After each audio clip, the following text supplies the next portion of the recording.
This is Libby Road and the Sound Epistemology Podcast. This episode of the podcast is a recording of a clubhouse room held in January of 2022, in which my friend Jeff helped me conduct an experiment I've wanted to conduct for a long time. The experiment was to find out if a street epistemologist could engage in a productive SE conversation without knowing what the claim is. And to avoid confusion, the idea was not to be able to guess correctly what the claim was by asking questions, but to demonstrate the importance of focusing on the method my conversation partner used to think that the claim is likely true, and its reliability, instead of focusing on the claim itself. By not knowing what the claim was, I was better able to remove my ego and was less tempted to insert my views about the claim because I had no idea what the claim was. And the questions were the same.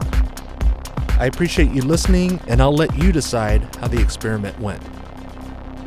This is a good one. So anybody that's joined, David reached out to me, and we're going to do an experiment here. I've got a hidden claim. I've shared it with Alfonso in the back channel.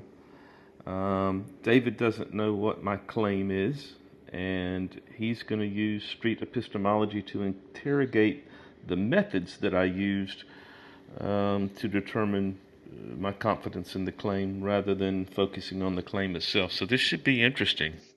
Yeah, I am super stoked today to try this because, like I said, I've been wanting to do this for a long time. If it's okay with you guys, let's for the benefit of the audience and whoever might be listening in the future. And whenever I say in the spirit of, I mean in the attitude of, just so we're not confused. But in the spirit of street epistemology, part of my practice is to let the conversation partner know what street epistemology is so that they can decide if they want to participate. And I thought it would be cool to use the definition that you gave yesterday, Jeff, to kind of start us out because we got some really good feedback on that definition and its conciseness. So would you mind if I went ahead and shared that to start us off? Sure. Okay. And I won't hold you to it. You can definitely add or adjust it in however way you may like. But street epistemology is the use of the Socratic method to politely, respectfully, and gently explore the reasons why a person has concluded that a particular belief is true. Does that sound accurate? Yeah, that's pretty close to what I believe I said, yeah. Cool. Yeah. So, part of street epistemology is not only to let them know what street epistemology is at the beginning, so that we can build rapport and get informed consent. We had somebody yesterday that shared an experience that they said that it would be better if the practitioner would be upfront and let the conversation partner know what they're doing so that they can be more informed about what they're getting into. I completely agree. And the guide that I use for my conversations has my definition of street epistemology, which is really close to yours, Jeff. It's not as short and sweet, but also to let them know what my goal is in having this conversation. And my goal is for both of us to better understand your epistemology regarding this claim. Right. And so we already have quite a bit of rapport built, um, and another thing I wanted to share is that some of these recordings, obviously, we have replays on, so anybody can come back and listen to it any time. But they often go up on my YouTube channel, and so if it's okay with you, Jeff, uh, if I can do that, that would be Yeah, great, so that other people can learn the method. absolutely. And if I'm new to this, and if I've got my own YouTube channel, I'm Honest Inquiry out there, and I do Street Epistemology. I've only got one video at the moment, um, and so yeah, I would like to put it on mine as well. Maybe you can help me Uh, with that. yeah, absolutely. I can help you. Yeah, Um, and I would like to just interject that one of the reasons that I um, practice this method, one of the main reasons, is I want to demonstrate to people what critical thinking skills look like. And the other reason I do it is because it has changed me. Um, it has had a huge impact on um, my ability to have conversations with people, my views about other people's opinions, my willingness to um, understand that I absolutely hold beliefs that are not true, and the willingness to change my mind. And so that's what street epistemology has done for me. And so I think I want to see other people learn and see what critical thinking looks like. yeah, some of the warranted criticisms that we often get is, why are you doing this? Why are you hanging out at college campuses or parks and videotaping people exploring uh, their epistemology? Like, why are you doing that? It seems weird, and I completely agree. It is It is weird. weird. When I tell It, people about it, I say, I know this is weird, but I love it. yeah, yeah, it's different on purpose. I would go as far to say it's refreshingly countercultural to be doing this. And the reason why I like to record it is so that other people can learn how to do it.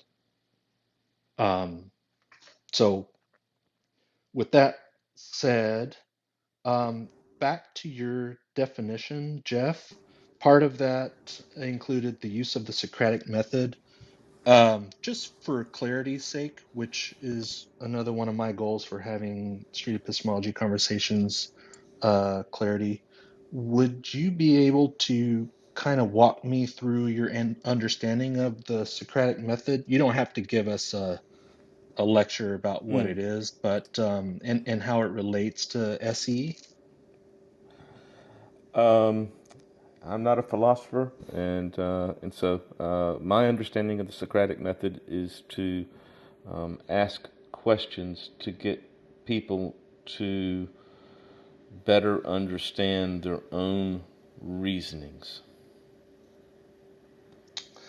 Cool. And then there the word belief is also in your definition. I was wondering if we had an interesting conversation yesterday in which a participant in the audience defined belief as a form of mental illness.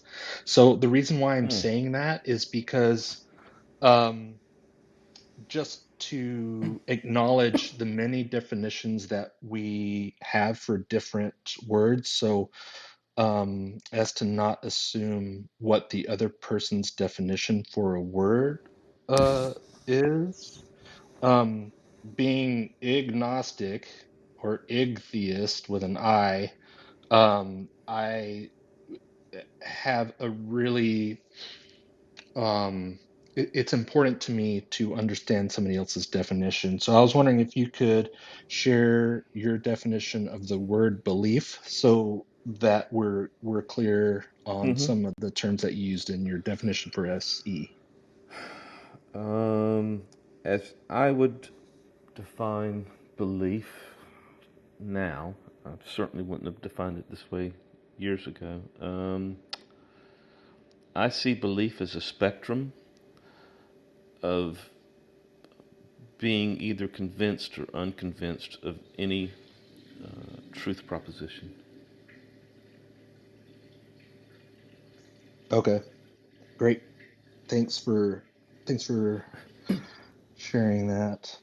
Um, Another thing that I was thinking about today, while I was kind of going over some stuff was, what we're going to be doing today, I would probably not do with, a stranger that walked up and wanted to and consented to having their epistemology examined by the both of us as a team. Um, so this room is to kind of demonstrate again, the importance of focusing on somebody's epistemology rather than the claim itself, in a SE chat. Um, and I think that it would help if I know that you were kind of kicking around some claims, and this is kind of generally speaking for those who are interested in maybe engaging in some formal SE conversations with people. The conversation is typically more meaningful or more interesting uh, if the claim affects their behavior, um, and if the claim if their confidence in the claim is fairly high or fairly low. It's typically not very interesting if their confidence level in the claim that they're bringing is like 50%. Um, And so when you're suggesting on topics to choose, that's something to keep in mind. Also, it helps if if the claim is framed in a positive manner. And an example of that would be, um, saying aliens are fake rather than aliens are not real.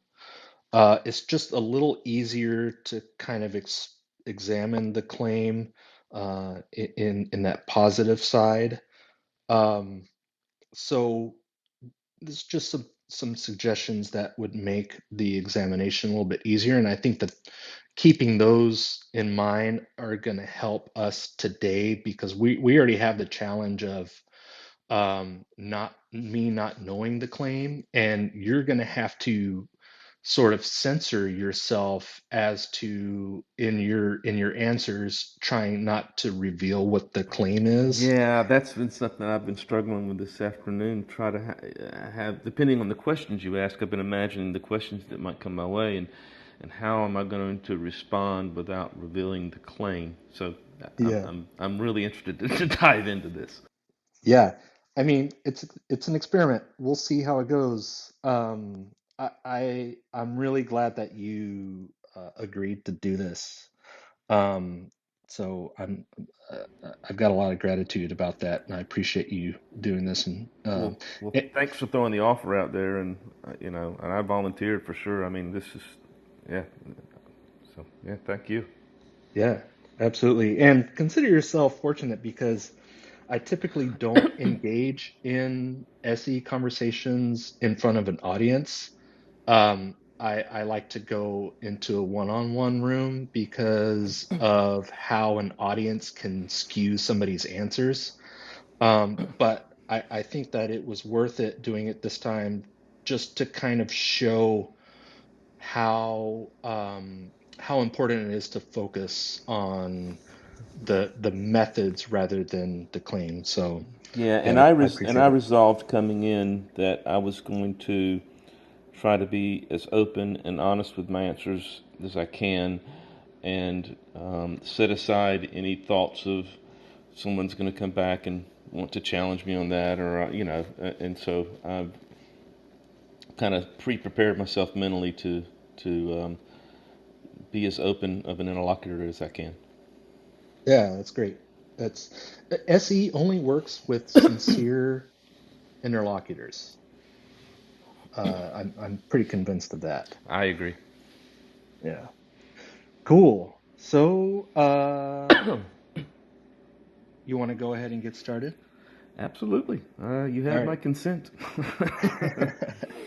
Awesome. So, before I get into it, you said that you had a YouTube channel, right? That's correct. Okay. Um, I'm pretty sure I've subscribed to it. I saw some are there like music videos on your channel too, or is that Yeah, somebody no, else's? that's me. I've got a private channel that's just me, and then I've got one for my band. I'm in a rock band, and so I've got a YouTube channel where I posted some stuff, and then I've got one that's just focused on SE, which is honest inquiry. Um, and so, yeah, there's a couple of channels, and I'm trying to sort out this whole thing of how to do honest inquiry or and kind of get it all under one umbrella somehow. And I'm just not the best. I'm not that savvy with social media and stuff, especially all these new apps and stuff. Yeah, I'm an old guy. No, I completely understand. I'm kind of in the same boat because I've had my Chapman Bay channel for like 13 years, I want to say, and it's got all kinds of stuff. And I recently started an SE specific channel, the Sound Epistemology channel. So yeah, I definitely understand where you're coming from, but I wanted to ask you about your rock band. Like, what instrument do you play? I play guitar and I sing, but I play keyboard, I play bass guitar, I play a little drums. I can get noises out of most string. I play a little bit of banjo, a little bit of mandolin. Um, yeah, so Awesome. A lot yep. of hats. Yeah, I've been playing music since I was about 13. I worked at a music store for years. I'm a luthier and guitar repairman, repair guy. I build guitars and repair guitars. I tailor factory authorized service technician, so I do that. I work with pretty close with Santa Cruz guitars out of California, the high end stuff. So yeah, actually I got a good customer that's down in the audience. Shout out to Chris Boone down there, buddy. Thanks for coming in. Cool. Yeah. So you're in a rock band. What kind of music? I know you probably get this a lot and it may be hard to answer. I kind of went through this with Daniel yesterday. How would you describe the music that your band plays? It's classic rock, but it's not the same. We're very picky about the songs that we play, and it's you're not gonna when you go hear us, you're gonna hear songs that you know. That are great songs, classic rock, but you don't hear people playing them. You don't usually don't go to a bar or a venue and hear people playing those tunes. So we do things like um, uh, oh, what's the song? Um, well, now you've got me tongue tangled. So we do some Clapton, but I'm trying to think. I'm totally Moody Blues. So there you go. So we do The Voice and The Story in Your Eyes by the Moody Blues, which you don't hear that. We do Badfinger. We do uh, uh, No Matter What, and we do. I remember finding out about you. I can't remember thinking the name of the song. I remember finding out about you is the first Day After Day by Badfinger. We do Ringo Starr's uh,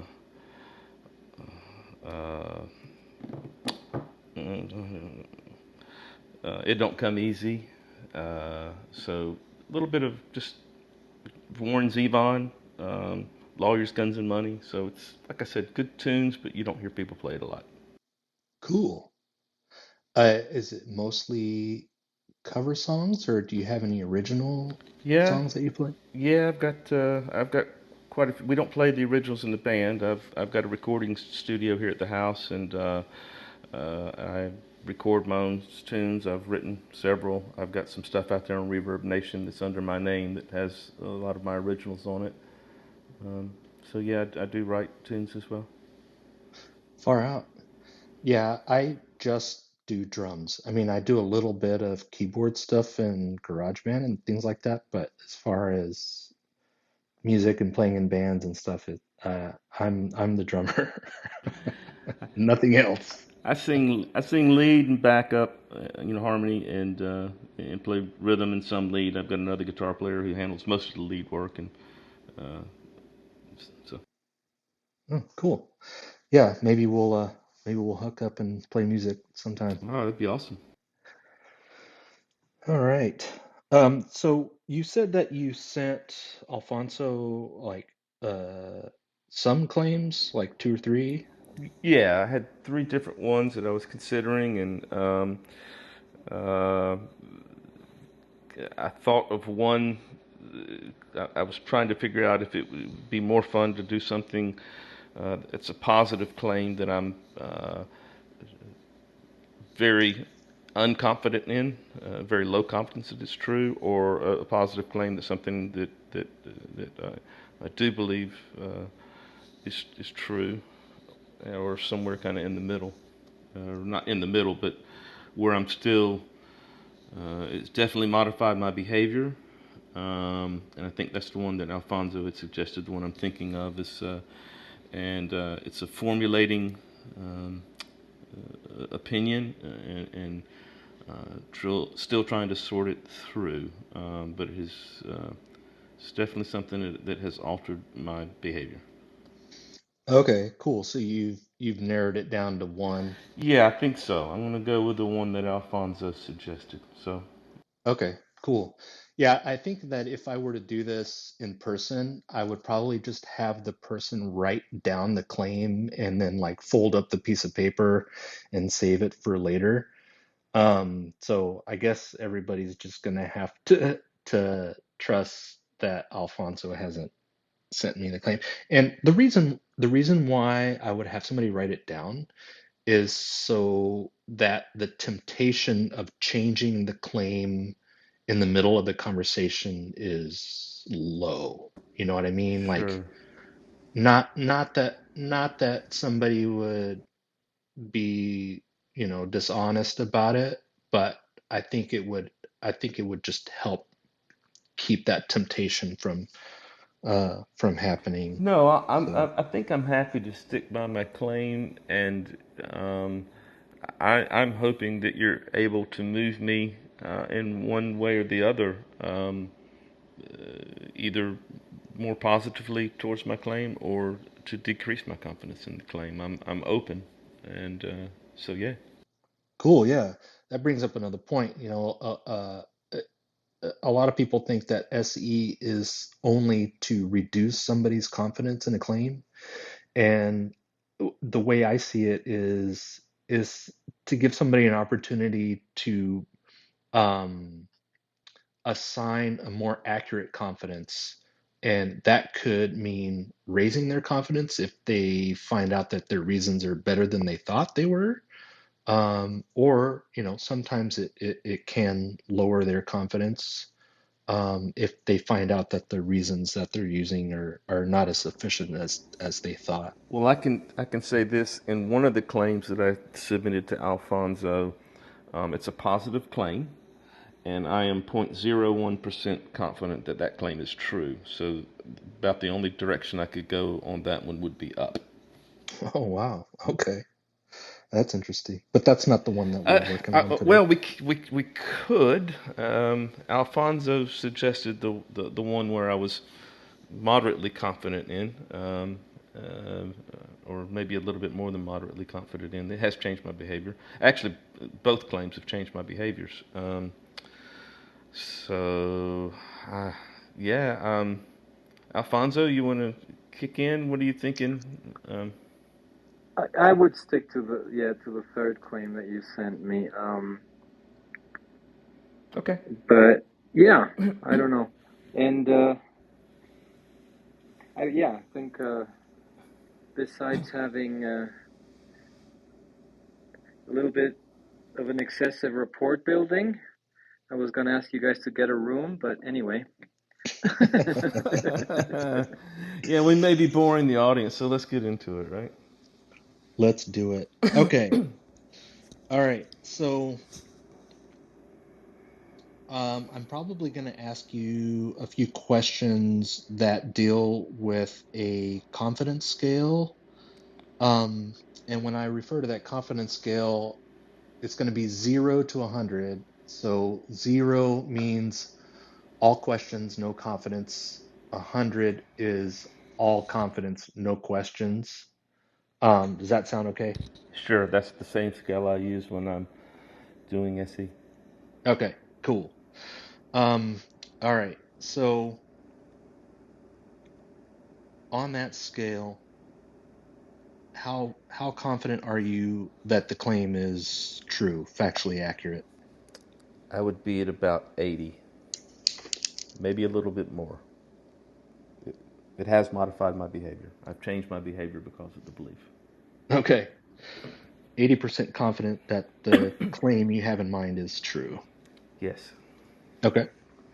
Um, on that same scale, um, how important is it for you to be believing true things? Like how important is it for your idea of reality to be accurate?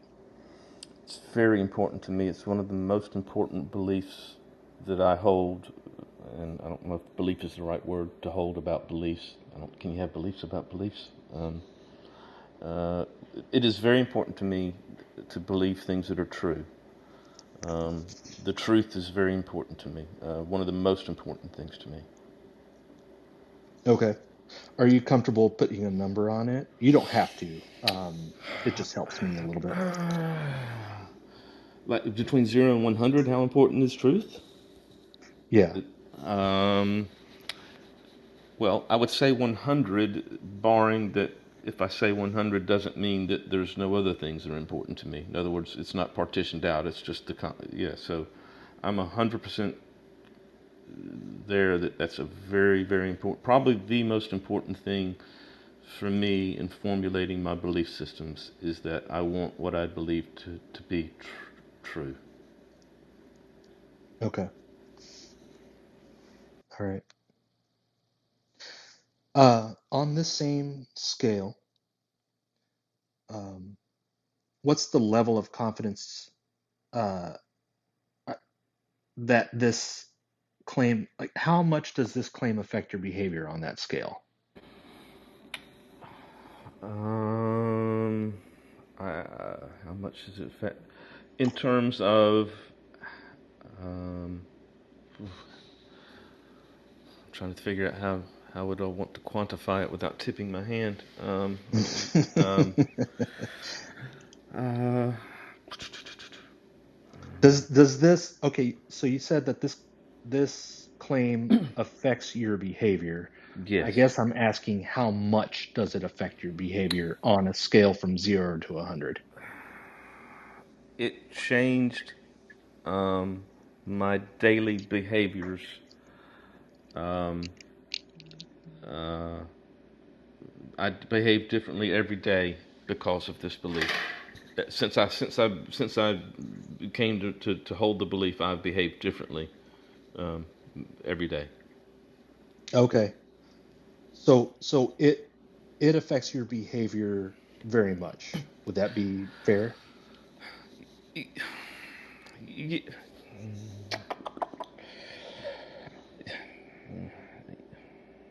Yes, um, I guess it's dependent on how important you would view that.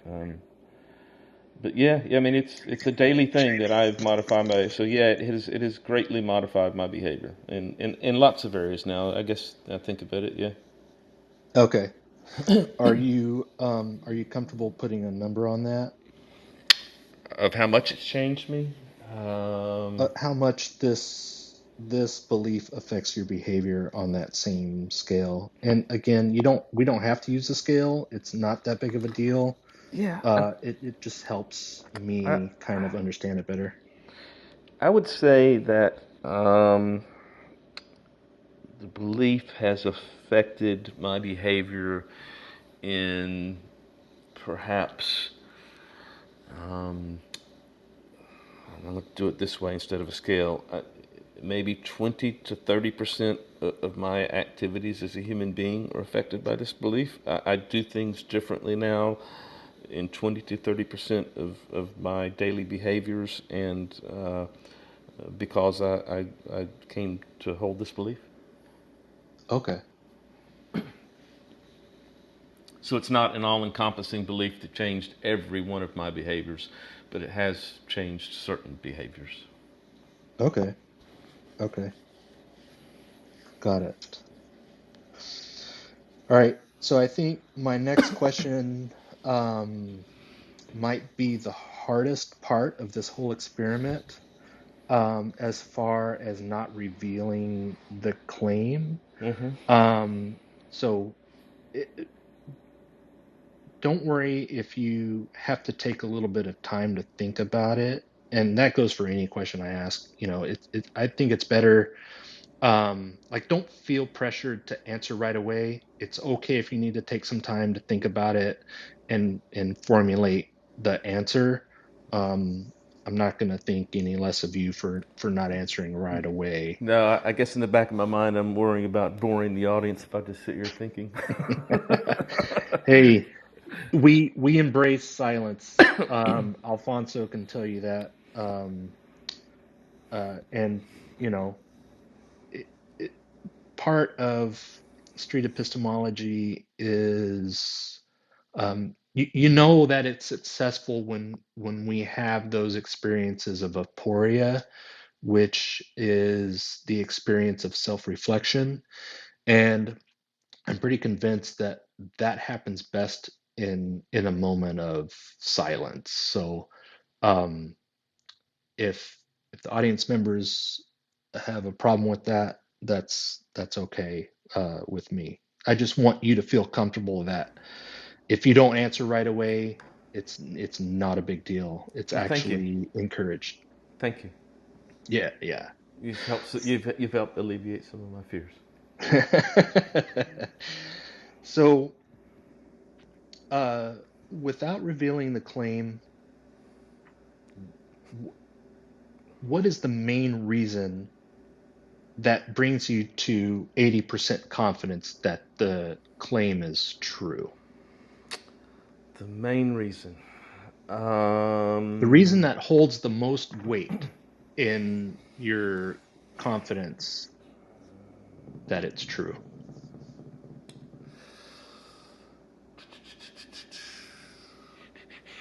Oh, I knew you were going to ask me this too. I've been thinking all afternoon long, trying to figure out how to say this without revealing the claim. You can make it super general. So I can give you an example. Let's say somebody says that they believe somebody rose from the dead. And I'll say, what's the main reason? They could say scripture. Mm-hmm. And that's a pretty Okay. general reason. You Okay. can maybe approach it that way, but Okay. you be you. I will say the main reason. A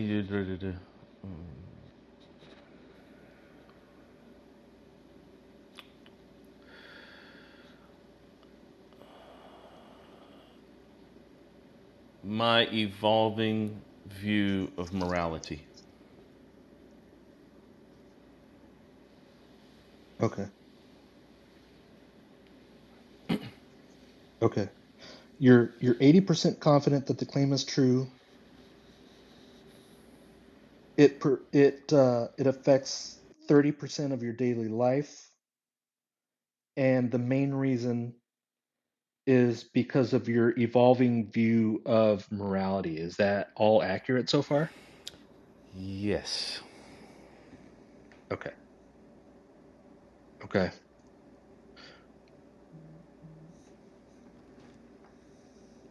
Back to the scale.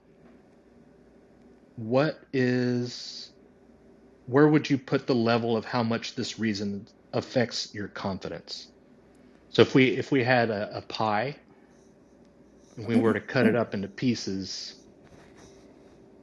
what's the percentage of this reason that contributes to that pie?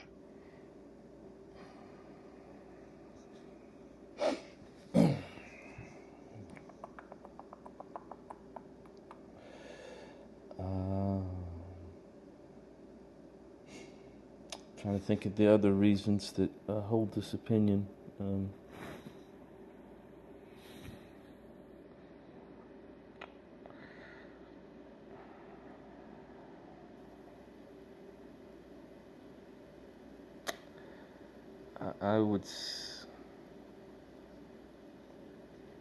I would say it probably makes up somewhere around 70 to 80% of the reason I believe the claim is true. Okay. 70 to 80. Yes.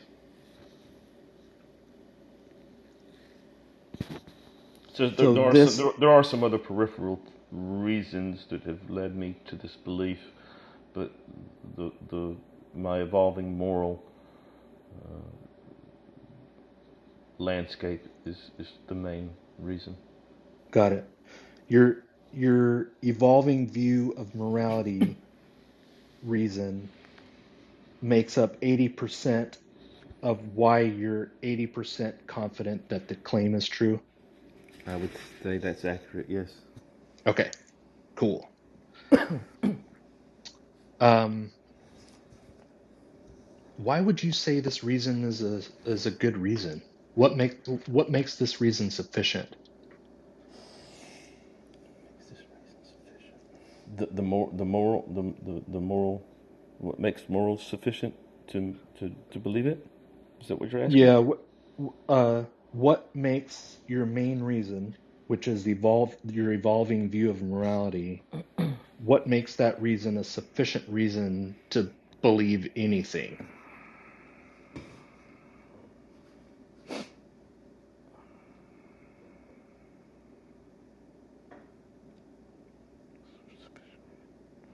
So you're asking me Why is that a good reason? why are morals a sufficient reason to believe anything? So if I put in the word morals for the reason, I say why are morals a sufficient reason to believe anything? Yeah, you could phrase it that way. Yeah, Um, why is that a good reason? Why is your best reason a good reason?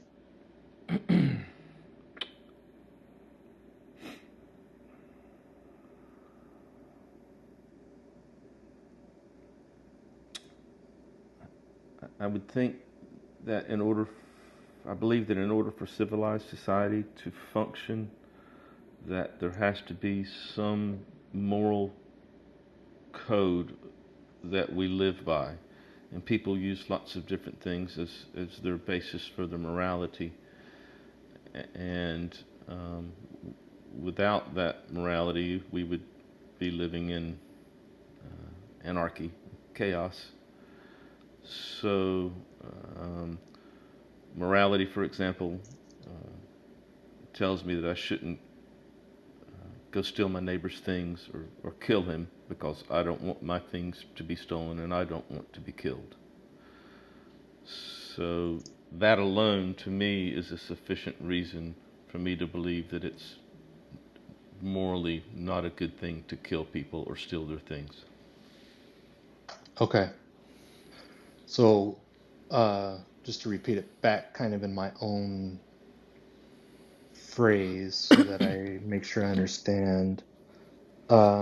The avoidance of murder and chaos is a sufficient reason to hold an 80% confidence that this claim that you have is true. No, I'm saying that morals absolutely inform our opinions and our actions. And so maybe it would be better to focus on the basis of the morality, perhaps. I don't know. Do you want to do that? Do you want to go into um, why is chaos bad? Well, it's not. I'm not saying chaos is necessarily bad. Maybe that was a bad choice of words. Okay. Uh, Why should we avoid chaos? Or we can say, why should we or avoid how about murder? I think anarchy was a better word. Okay. Uh, yeah. Why is anarchy bad? We can talk about that for a second. Um, well, my understanding and definition of anarchy is that nobody's in charge and everybody can do whatever they want to do. Um, that might not be a clinical definition or dictionary definition, but that's how I've always viewed it. And I'm very open to anyone giving me an alternate definition or gently correcting me in that assumption of mine. Okay. Um, and I don't. So by that definition of, I don't see how a civilized society could function um, if there was just anarchy Okay. with no morals. Like if nobody had any morals, I think that the human species would probably have already been extinct. Okay. I think I understand. So, in order to avoid extinction, that's what makes your evolving view of morality, which is your main reason for being 80% confident in the claim that you have is true, is the reason why it's a good reason.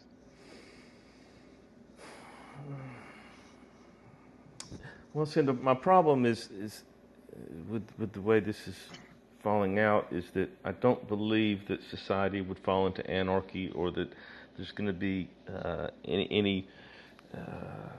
anything close to that if my belief was not true. Um, so. Do you want to update your main reason based on that, or do you want to stick with that, the evolving view of morality being your main reason for believing the claim is true? No, that's still my main reason. No, that would still be my main reason. Okay.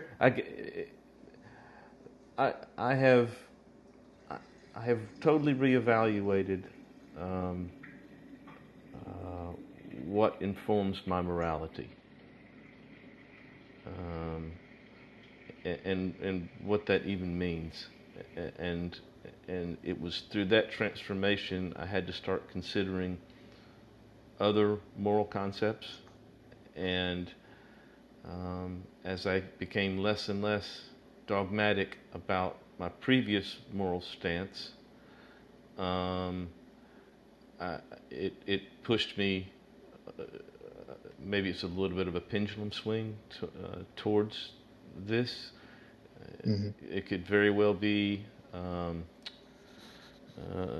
exactly that, a pendulum, and maybe I may swing back less confident at some point. But at this point, I don't think I will. Um, yeah, good questions. Okay. Yeah, good questions. This is really good. Awesome. Maybe we might come back to that in a little bit. I was wondering if there was a way to test this claim to see if it's true. Maybe you can. I mean, that might be a yes and no question just to kind of avoid revealing what the claim is, but you can share as much as you'd like about the testability of the claim. Sure.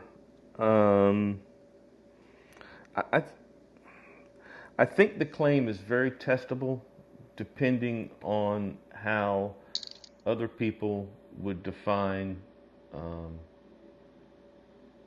the terminology used. How did I say this?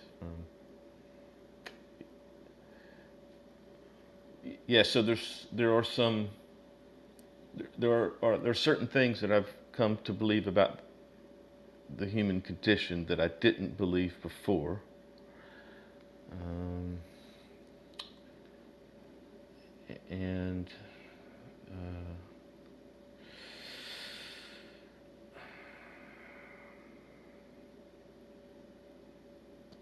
Okay. So Yeah. what I'm getting is that you do have a way to test this to see if it's true. Blah, blah, blah, blah.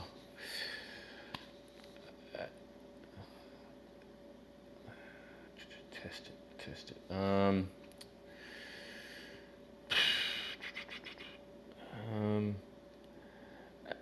I, if I were speaking with someone that would agree with me on um, certain terms to describe certain things, then I think it would be very easy to demonstrate and test um, that claim. Um, yes, I think there's a way to test it. Yes. Does the test require another person to hold a similar confidence in the claim? No. Okay. Okay. No. Cool. Just do want to do a real quick check-in. Are you still doing okay? We can stop this anytime you want. It's just No. talking No. on Clubhouse. It's not a big deal if, No. I'm you good. know, No, I'm you're enjoying okay. it. No, Okay. I'm absolutely fine. This is really good. Okay. Great. If you change your mind, just let me know. No, It's not I'll a let big you deal. know. No, I'm good. Okay. Thank you, though. Yeah, yeah. Um, is there a way to tell if this claim is not true?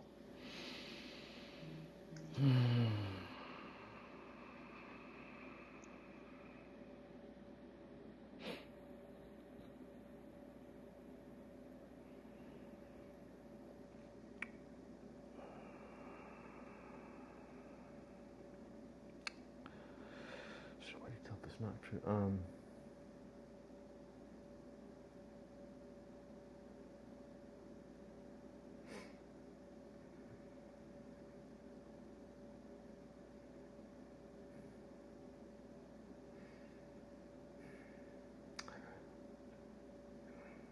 I'm gonna say yes. Um, the,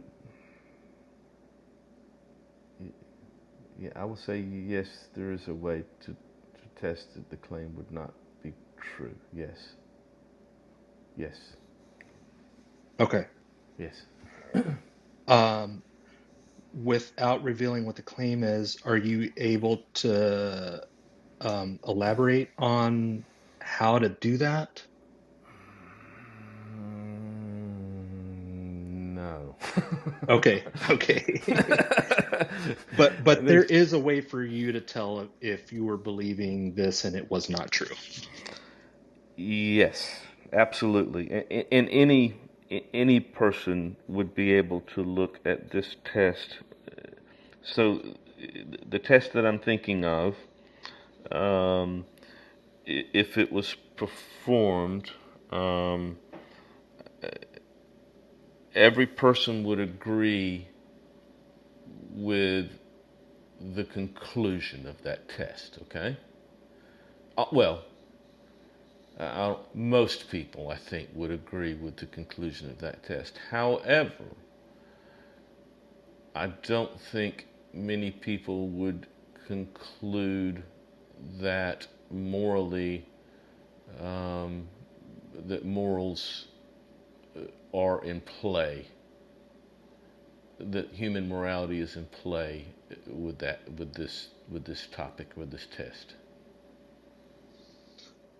Okay, so generally speaking, the idea of morality affecting our behavior is part of the way in which you could tell if this claim is true or not true. No. Um, I'm saying that the awareness of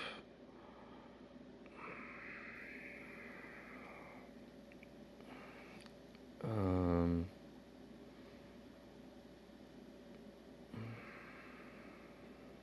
how can I say that? I don't want to reveal the claim. The certainty of a certain fact that I think would without without, again, most people would not dispute. I think if I were to just say what it was, it, but people would agree that yes, this test could be performed, and this is what it would show, but not everyone would conclude that there is a moral responsibility to act on those results. Does that make sense? Yeah, I think so. I think so. There's certain facts that most people would agree with, and that's what you're using to be able to tell if the claim is true or not true, as far as morality goes. I'm sorry. Can you repeat that question one more time? I'm trying to repeat what you said with the best of my ability. You're saying that there is a fact, or there are certain facts about morality that most people would agree to, and that's part of what you're using as a test to No, no, no. There's okay. people would agree with the test results, but Okay. they would disagree on whether there's a moral implication to those test results. Okay. Okay. I think I understand now. Okay. Um, do you have time for three more questions? Sure. Okay. Um, is there any criteria that would cause you to raise your confidence from 80 to higher than 80?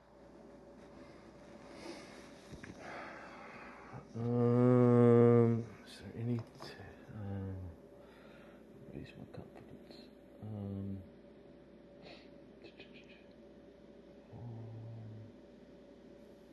And maybe you could share what that criteria is, if you Yeah, think that you can do it without revealing the claim. yeah. Um,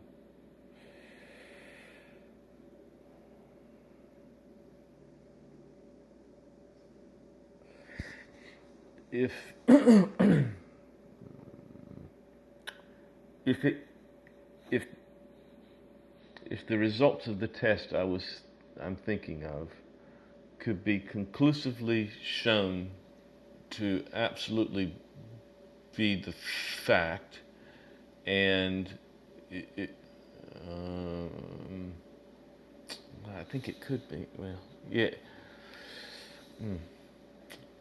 Uh,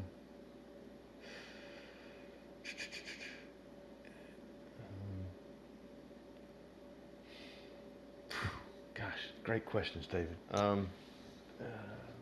What would it take to increase? More scientific data and research into the particular area, especially in regards to the type of testing that I'm thinking about. That if it could show certain results, then it would increase my confidence that my claim is true. Yes. Okay, so more data that would confirm the claim. Yes. Okay. Can you guess what my next question is? What would lessen? What would decrease my confidence? Exactly. What would decrease my confidence? Um, if I were to come to understand something that would be fundamentally different about certain things than the way I understand it to be now. Um, Scientifically, if someone could show me that what I think is happening with this area is not, in fact, the case, then that would decrease my confidence in the claim. Okay. Are you still at 80? Um, yes, and if nothing else, I would maybe move up, maybe to 85, Okay. after having considered the test that I'm thinking about, and the certainty that I'm pretty sure everyone would agree with the results of the test. Um, yeah, so you've helped me step through my arguments. That's good. So yeah, um, yeah, I'm still right there. Maybe increased my confidence. I think you've helped me even work it out even better in my mind, how to yeah, to support my belief. Yeah. Cool.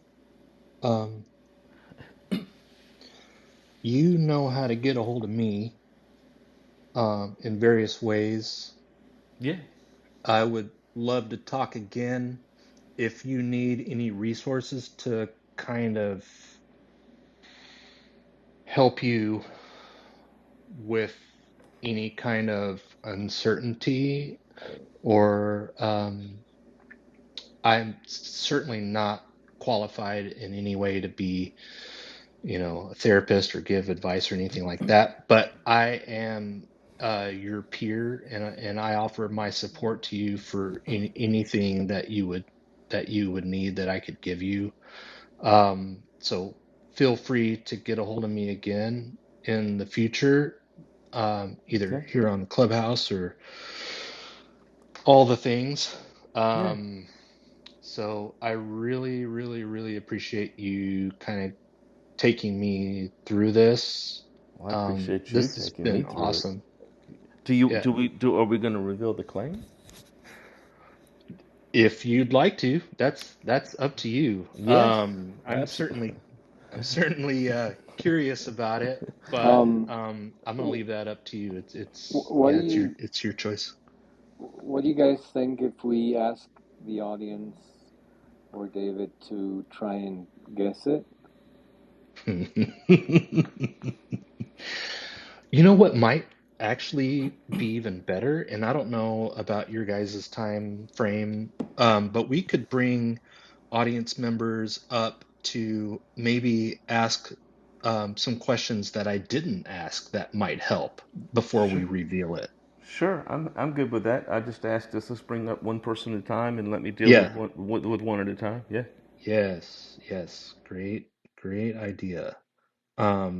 Yeah, that sounds good to me. I also want to apologize for any back channel message that I am not responding to. I really try to focus on listening to the person that I'm speaking with, and I don't like being distracted with other messages coming at me. So I know that I've got some here that I haven't responded to yet. I plan on responding. Just know that I'm not ignoring you on purpose, even though I kind of am. So that's the reason why I haven't responded. So thanks. But Yeah. If somebody wants to yeah, raise their hand, we can bring you up. I think I saw hand raising was turned off earlier. Oh yeah. Um, I don't know how to turn it. Wait. I, It's open to everyone now. Oh, okay, cool.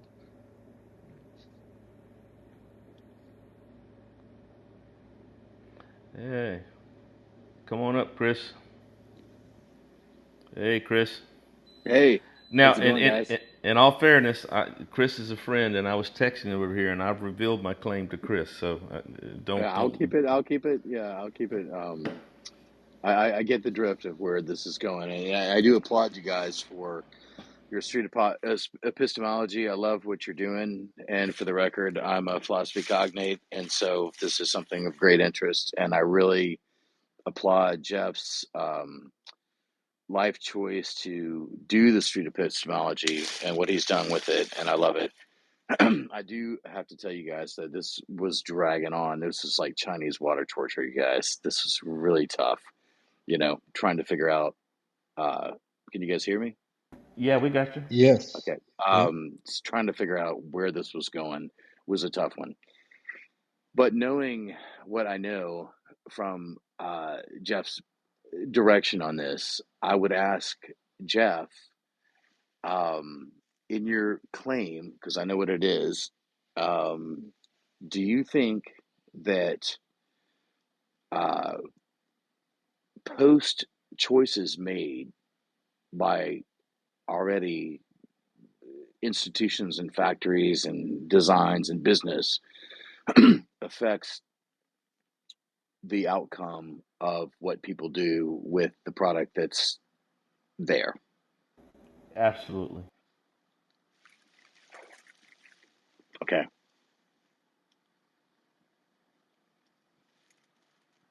So my other question to you is, morally, do you think as a consumer your actions can change those actions? Yes. All right. And no more, Chris, because you're hitting around it too much. All right. I'll listen. I'll just All shut up right, and listen. we're gonna kick you back down, man. All right. All right. It's good to talk to you, Chris. Thanks for being in the room. Just wanted to respond real quick. Yeah, it can be really tough to listen or watch an SE conversation if we don't know what to look for. We've been having a conversation about making SE more entertaining. I mean, we've even talked about uh, SE on motorcycles with explosions in the background and bikinis and stuff. So, yeah, Are you we're kidding me?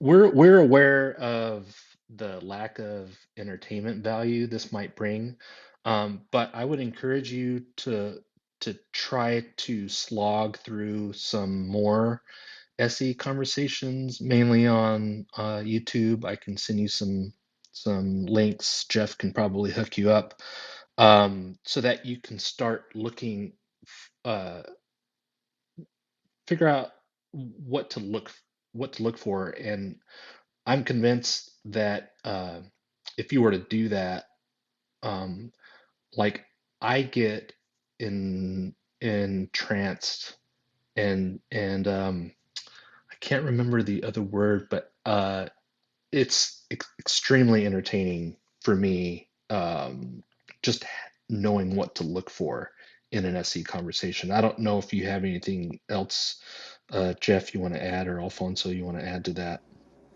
Yeah, I mean, it's the more I've gotten into it.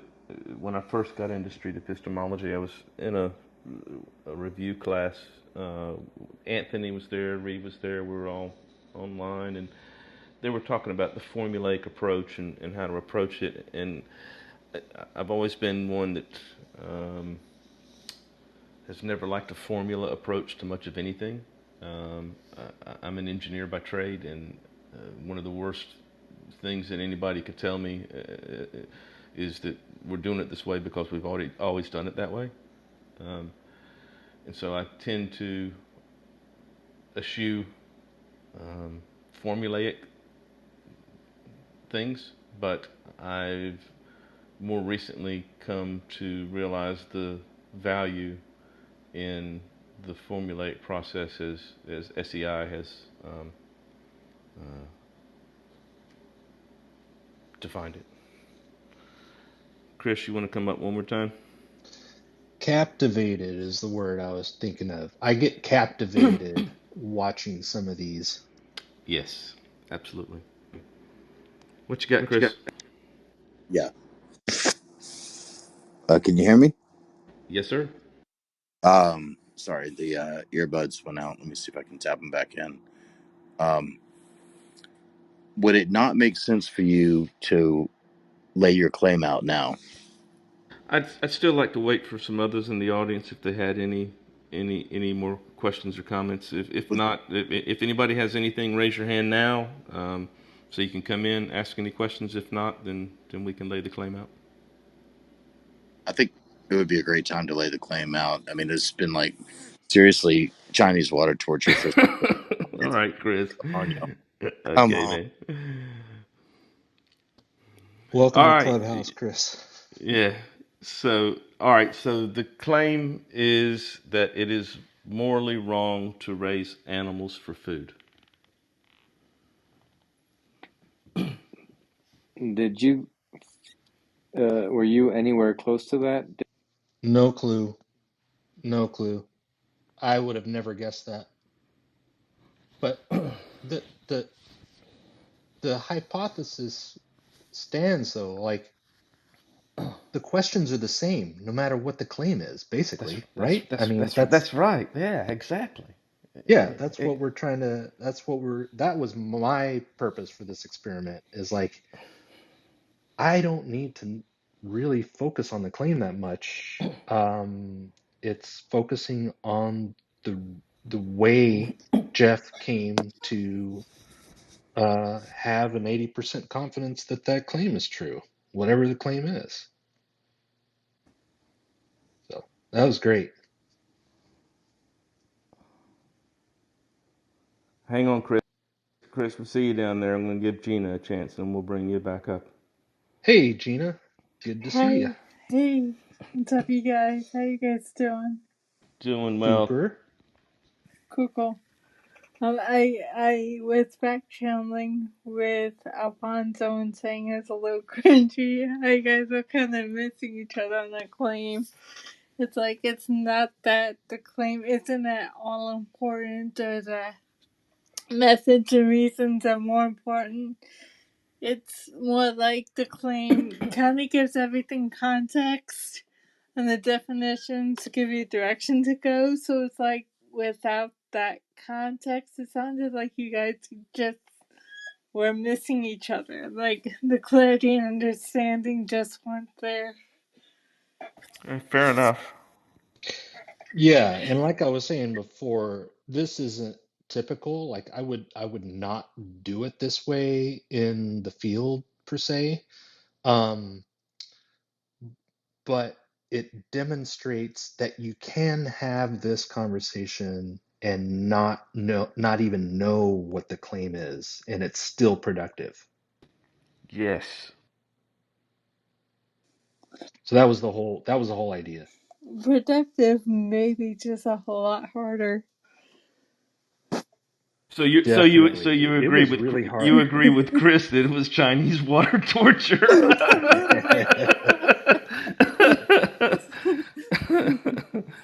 I wouldn't go that far. I mean, that's really graphic, but it was hard to listen to without knowing claim. Let me maybe I'll take a minute, and Chris, I'll bring you back up in a minute to kind of go where I was going with the testing and the things I was thinking. So, I talked about my evolving moral views, and so um, I came out of a very conservative evangelical Christian faith, and I deconstructed that in 2020.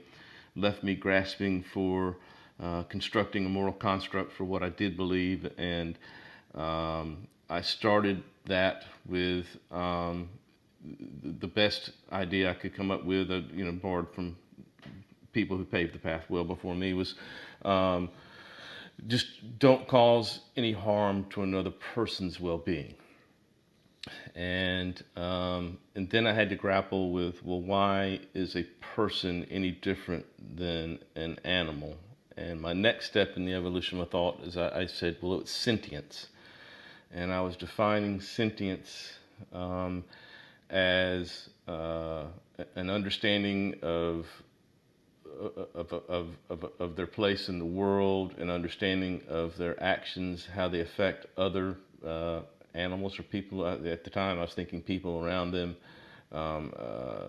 and able to think in abstract ideas, and of course the ability to feel pain. And I kept evolving that, and it kind of came down to me that really it's the ability to feel pain that I believe kind of drives what I would call sentience. And that there's really, I'm just an animal, and no different than a cow or a pig or a chicken. And I couldn't see applying a different moral set of behaviors to, if I don't want to kill my neighbor, why would I want to kill another sentient animal? Just because they're not a human being. And so, and the test that I was thinking of is that we can demonstrate that animals feel pain. If you go up and you intentionally hurt an animal in whatever way, you kick it or you punch it or stab it or something, you're going to tell that that animal's in pain. They're going to wail, they're going to moan, they're going to not like it. And I think everyone would agree that animals feel pain, but not everyone agrees that there's a moral implication to that pain. And I was certainly in that camp formerly because I believed in the dominance of man over the earth, and that we ruled, and that God gave us the animals for our own benefit, and that we were to subdue them, and that was just the way of the world, and we just happened to be the lucky ones on the top of the food chain. But when that God belief fell away, I had to reevaluate everything, and that's where I found myself. So I've been a pescatarian for the last 7 months. And so when I say it's modified my behavior, I no longer eat meat except for shellfish and fish, mostly vegetables. And so that drives my eating habits. It drives what I buy at the supermarket, my spending habits, which I think is what Chris was alluding to as far as maybe driving changes in the marketplace. The more people who make the decisions like I have made, the more you're going to see plant-based manufacturers producing more plant-based materials and foods, and the less you're going to see the consumption of animal products. And so eventually there is a market-driven response. So that's kind of an explanation of where I was going with all of my answers. That helps a whole lot. I think the other question, if I could, I might have asked is, are there other ways, or what other ways could we test for sentience aside from the ability to feel pain? That's a good question. I would be open to having that discussion and listening to what others had to say about that, and for sure. Could I interject for a second? Sure, Chris. So I love this discussion. It's been great. And just to clarify, when I first met Jeff, he has been an incredible luthier and has helped out my guitarist for years. But he was also an evangelical conservative. And we did find our place in a rough spot on social media. And we're no longer friends on Facebook, and we are now again. Of course, we've come full circle. And so, out of respect for people's beliefs, I've chosen to normally take a back seat and not interject too much of my opinion, but listen. And I love what Jeff's doing with his street epistemology. We played it back and forth with each other on some belief topics. But I think it's really funny. I was a vegan, very progressive, liberal person, and I went back to eating meat for a time. And so his whole argument about raising animals for food had me questioning things. It's interesting. I'm back on plant-based diet, but it's more for vanity and self-weight and losing the weight. But I enjoy what he's doing here. But I also feel like you guys, at some point, you need to nail that argument and talk about it, because it is important. People are listening, and there is an impact that we all are having, and we get to choose where we spend our money, where we buy things, what we do. Jeff has made a choice to go pescatarian and do seafood. He might go vegan, and then he'll get really skinny. But it makes one beg the question also, what is sentient? What is a sentient being? And I think it comes down to the simple fact of awareness, right? You see an animal, whether it's a turtle ducking into its shell, or a cat or a dog or anything else, it's aware that there are dangers, there are repercussions. It's an awareness, right? And so if there's an awareness, that animal, and we had the whole long back and forth thing about what is pain and what is not, and who can feel pain and who can't. How do you measure it? There's certain things you can't measure, like smell. We don't have those instruments in place, but it does definitely let us realize that sentience is awareness, right? Your place, you're in the place, and you're aware of your surroundings, and you're going to dodge bullets, and you're going to avoid water puddles and fire. So I think his point to a sentient being and not harvesting these sentient beings does make sense. But I'll leave you guys with this, and I'll get off this thread. Is it not possible that the plants and the trees and the vegetation around us are also harvesting us so that we might decompose, and they feed off of our decomposition? Yeah, I why mean, why stop it's at animals? Why not include right. plants? I mean, we've shown that plants can feel pain. We've actually shown that. So, I've heard some terrible comedians say, I'm really pissed at you vegans because you're eating my food. All right. I realize, haha. But, when you switch to a vegan mentality, all of a sudden your leather belts don't feel so good, your leather shoes don't feel so right, all sorts of things become a problem. And then you start realizing, and I think what Jeff is going to is factory farming animals, right? We're producing Yeah. animals that otherwise wouldn't be here. We literally have 3 chickens for every man, woman, and child on the planet. Why are there so many chickens? Because people are eating chicken. Do we need chicken? I mean, no. Is a little chicken okay? Sure. But we're not garnishing our meals with meat. We are literally eating meat as the staple. And what is that doing to our own intellect, our own sentient reality about the world around us? Yeah, I also think that I forgot where I was going to go with that.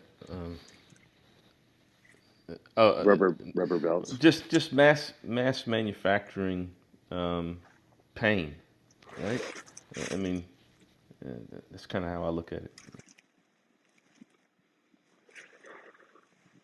I think it makes sense. I mean, the whole torture concept, when you realize there's an entire industry of people who use leather from animals who have died of old age, who died, humanely, if you want that material, because we're not living in a situation where we're hunters and gatherers, right? Yeah, I think Everything it's is. also the reality that a lot of people would starve if there was no such thing as factory farming. So there's a moral implication on the other side of that, and that's why I'm not a proponent of forcing this view on people or saying that other people have to do this and I don't try to encourage other people to do it because the moral implication is that people would starve if we were to just say, well, this is wrong, so we're no longer going to do it. Then people would starve. So there's a moral implication on the other side. Well, there was the China study that happened, right? When remember when the Ottoman Empire came through and just fucking took all the meat and the cheese and the dairy, and all of a sudden, heart disease, inflammation, diabetes, heart attacks, everything plummeted because there was no more meat and dairy and animal protein. We've also seen that, and you're talking to a guy who loves chicken wings, by the way, and I'm not afraid of a steak. But we've learned that animal protein actually turns on the DNA switches to cancer. And you can literally turn them on and turn them off just by removing casein, the animal protein. So uh, it is a conundrum. Do you go in and say, I have to do this and take it away from the people? Or do you moderate it? Or do you control it? Or do you do nothing? Let it be a social consciousness decision on the individual.